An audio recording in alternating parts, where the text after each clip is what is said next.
La minería de subsistencia atraviesa una grave crisis. Pues ahí está uno y vive uno así como en una zozobra pensando que a cualquier momento qué puede pasar con las minerías. Porque si nos cierran las minitas donde trabajamos, ¿cuántas no vamos a quedar desempleadas? Somos muchísimas mujeres que ejercemos este trabajo, aquí en otras minas, no solo acá. Hoy, expertos analizan el tema. Quédese con nosotros en Oro, Realidad Desconocida. Hola, buenas noches, soy Mario Villalobos y les doy la bienvenida a este segundo especial sobre oro, realidad desconocida, para hacer una radiografía de qué es lo que está pasando en los territorios con uno de los metales preciosos que más explotan en el país y que tiene detrás una realidad bastante compleja. Invitados de lujo que nos acompañaron en la primera especial, nos aceptan esta segunda invitación el senador Alejandro Corrales, senador por el Centro Democrático, el alcalde del municipio de Segovia, Didier Osorio. Señores, habíamos tenido una conversación inicial muy intensa y muy densa en torno a cómo era esa radiografía, a cómo era esa realidad, pero quiero que arranquemos este segundo especial con un tema que usted, alcalde, y usted también hacía mucho énfasis, el tema de cómo existen señalamientos detrás de los mineros ancestrales, de aquellos que han durado durante generaciones en compañía de sus familias explotando el oro en poblaciones como Segovia, como Los Remedios, todo el nordeste antioqueño. Senador, puntualmente, ¿cuáles son los señalamientos que se le están haciendo a estos mineros que realmente viven de entrada una situación social bastante compleja? Bueno, Mario, muchas gracias, la bienvenida a Didier y a todos los televidentes que nos acompañan. Decir que esos señalamientos se les hacen porque no se hace la diferenciación que se tiene que hacer y que el Estado, el gobierno debería caracterizarlos y entender que hay unos pequeños mineros que están siendo secuestrados y violentados por unos grupos al margen de la ley y se les está llevando a ellos, se les está midiendo con un rasero como si fueran criminales. Entonces, el gobierno hace presencia con programas sociales, pero también tiene que ejercer el control y la autoridad en esas zonas apartadas del territorio nacional.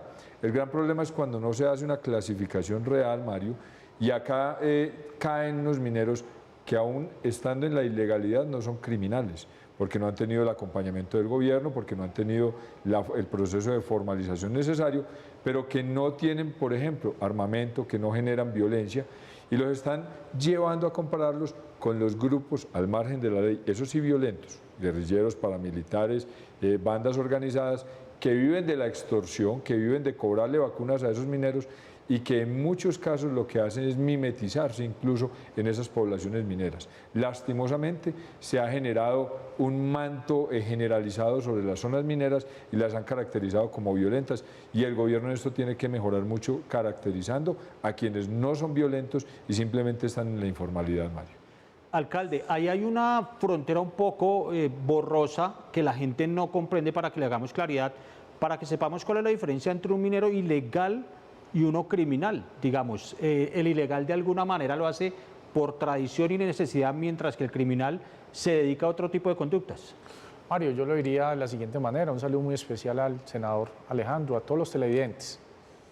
Y no tanto el minero ilegal, sino informal. Vamos a llevarlo a ese contexto.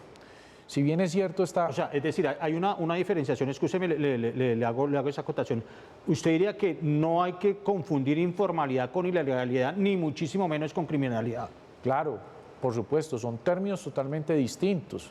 La criminalidad son aquellos actores que a través de arma, de coacción, de secuestro, de extorsión, de asesinato, de desplazamiento, victimizan de una y otra manera a los pequeños.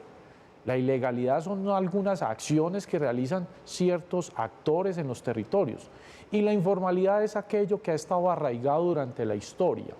Son 40, 50, 100 años, 200, 300 años haciendo la misma actividad. ¿Qué ha pasado? Se han quedado en la informalidad porque ha faltado lo que dice efectivamente el senador Corrales, la falta de la caracterización, la debida diligencia frente a la identificación de los territorios y permitirle la oportunidad a estas familias que históricamente existen, entrar a los procesos de formalización cumpliendo con toda la normatividad. Eso es lo más importante.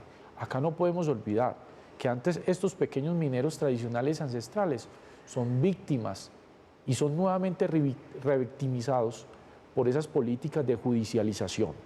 Aquí tenemos que hacer una diferenciación entre los pequeños mineros que laboran honradamente, porque es gente honesta, digna, trabajadora, la tierra, y aquellos grupos criminales que llegan a los territorios, llámense como se llamen, a extorsionar y asesinar obviamente a los pequeños. Les pongo un cuadro que desde mi perspectiva es bastante dramático, y es, me voy a poner en los zapatos de un minero informal que lleva generaciones enteras, trata de subsistir, pero en su entorno hay una realidad grande que son grupos como el Clan del Golfo, los Carrapos, el ELN que sigue merodeando por la zona, que además tienen negocios transversales que no son solamente dedicados al tema de extorsión y vacuna a la minería, sino por ejemplo el microtráfico, y resulta que un minero de esos termina involucrado en un proceso judicial, mientras el Estado debería estar persiguiendo a los criminales, un poco se está concentrando en quien no debería, que son los ilegales, senador. Así es, Mario, y uno tendría que superponer los dos mapas de Colombia y mirar dónde hay actividad minera y dónde están esos grupos ilegales. Y por ejemplo, en 11 de los 62 municipios que explotan oro en Antioquia hay presencia de grupos armados ilegales. Cuando usted se va para Caquetá, en 4 de los 5 municipios que explotan oro, ahí existen esos grupos criminales. Si usted va al Cauca y a Nariño, la mitad de los municipios en donde se explota el oro tienen presencia de grupos armados ilegales. En el Chocó 9 de esos municipios lo tienen, y el 99% de la minería de oro se hace de manera ilegal. Entonces, cuando usted superpone los dos mapas, usted encuentra una realidad desconocida para el pueblo colombiano, y es que el minero legal, el minero correcto, el minero responsable que está ahí en esa zona, tiene la presencia de ese grupo armado. Esa es una realidad que tenemos que hacerle conocer al mundo, porque no podemos estigmatizarlo a él. Él estaba ahí antes de que llegaran incluso esos grupos armados, y a él llegaron a vacunarlo, a extorsionarlo, a amedrentarle a su familia, a sacarlo incluso cuando no accede a lo que esos grupos violentos tienen. Con esos datos que le acabo de dar, uno tiene que pararse en los zapatos de ese minero y decir, ese señor lo que necesita es presencia del Estado, no solamente que lo defienda de esos grupos armados ilegales, sino que además le garantice programas sociales y le garantice que su actividad, que es rentable, además va a ser formal y de manera legal. Alcalde, una de las cosas que se han denunciado, usted sabe que por supuesto hay un subregistro en el tema, pero aparte de esa angustia familiar y personal que significa saber que me van a matar, para hablar en buen español, viene también una realidad económica. ¿A cuánto puede ascender una extorsión? ¿Cómo lo están haciendo? ¿Cómo vacunan? ¿Y qué tipo de presiones indebidas se ejercen sobre gente que realmente es gente humilde porque está sobreviviendo de un sueldo en el mejor de los casos o de una actividad informal como la que usted señalaba? Vea, aquí nadie se escapa, ni los barequeros, ni los chatarreros, ni los pequeños mineros, ni los medianos, ni las grandes empresas. Y todo depende del monto de la extorsión, depende inclusive de los precios del oro. Vaya a ver, la bolsa de valores le pone el precio a la extorsión. Si el precio está alto, obviamente la cuota va a subir. Y esa es una realidad del territorio. Acá que lo que necesitamos, y estoy de acuerdo totalmente con el senador Alejandro, y es presencia institucional, a través de programas, de verdadera política, de verdadera institucionalidad, de verdaderos actos de gobernanza donde involucremos a todos los actores, al pequeño, a la empresa y obviamente a toda la ciudadanía, y en este caso a la institucionalidad. Pero esas extorsiones varían de acuerdo inclusive a los mismos precios del oro. Si el precio está alto, pues obviamente la cuota va a subir, y si está bajo, pues ahí es donde entran inclusive los mineros a tener que decirle, no podemos. Y lo peor aún, Mario, que llega un grupo, llega el otro grupo, llegan los 3 grupos. Para el caso de Segovia existe la presencia de 4 grupos criminales y a todos hay que darles, porque si no, entonces tenés problemas con uno. Y si no se hace, obviamente llegan las amenazas, llegan los asesinatos, llegan los atentados, que es lo peor. Pero los precios varían de acuerdo obviamente a la actividad, al número de empleados, u obviamente también a lo que estamos diciendo, a los precios que está estableciendo el oro.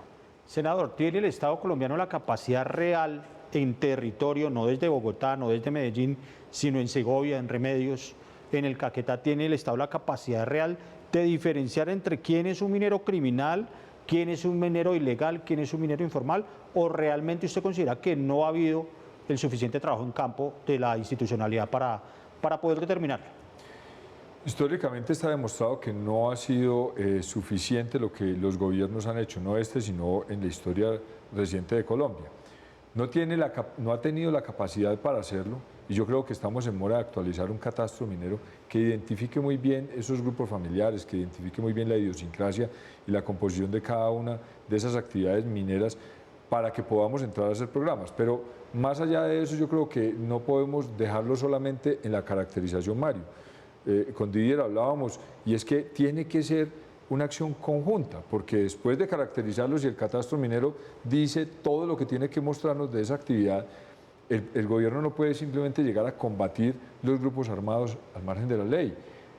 Puede que tenga la capacidad y que se consigan los recursos para combatirlos efectivamente, pero mantener ese control territorial en zonas tan apartadas es muy complejo.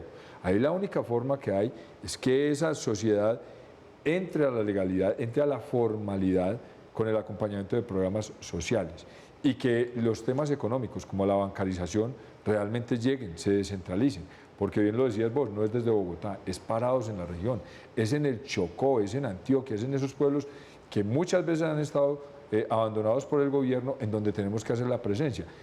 Y en la medida que se vaya colonizando, de alguna manera ese término nos puede servir, esas áreas que hoy no tienen ni Dios ni ley, no se pueden dejar perder. Ahí se tiene que mantener de alguna manera la presencia del Estado, porque la mejor forma de combatir la minería ilegal e informal es formalizando, llevándolos a la legalidad, trayéndolos a ese sistema que debe ser el que predomine en Colombia.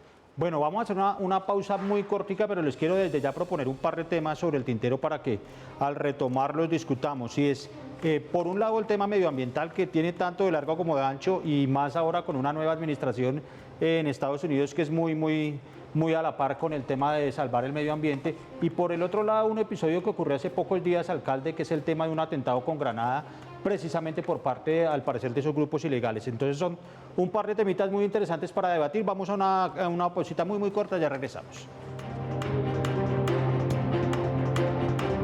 Me tiraron a matar.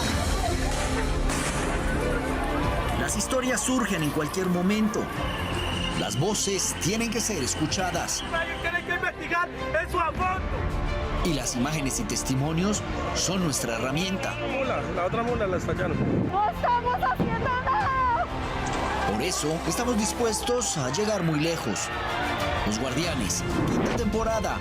Historias de seres humanos como usted y como yo.